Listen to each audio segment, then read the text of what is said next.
Steno Wale Babu welcomes you.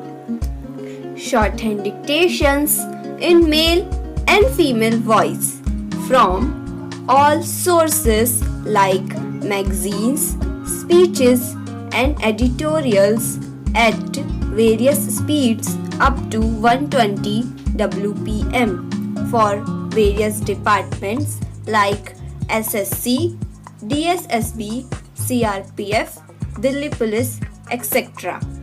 Please like, share, and subscribe the channel. Thank you. Exercise number 7.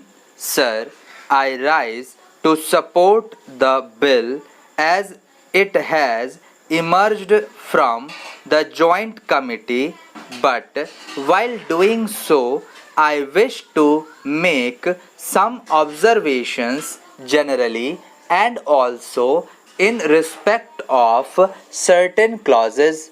The objects of the bill as originally introduced have been enumerated like this, that a litigant should get a fair trial in accordance with the accepted principles of natural justice. Every effort should be made to expedite the disposal of civil suits and proceedings so that justice may not be delayed.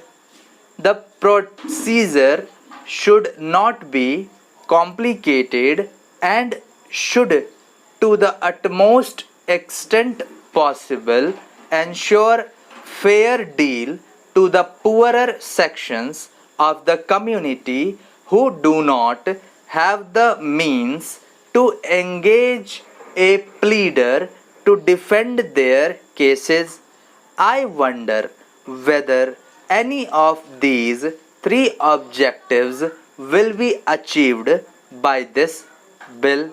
Let us not flatter ourselves that this amending bill, as it has emerged from the joint committee, will be able to achieve any of these objectives. The Code of Civil Procedure is a complicated thing. It was framed in 1908. We have streamlined it here and there.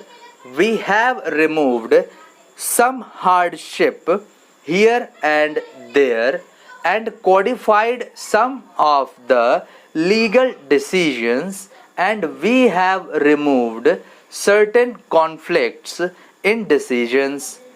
But that does not mean that the litigant is able to get speedy justice or justice at less expenses. Let us be clear about it. I do not blame anybody, but by the civil procedure as it stands, none of these objects can be achieved. I am glad that some of the provisions which have been introduced are really good. They have removed the doubts and conflicts in respect of judicial decisions which had prevailed, each high court giving a different decision about a particular matter. That has now been set at rest.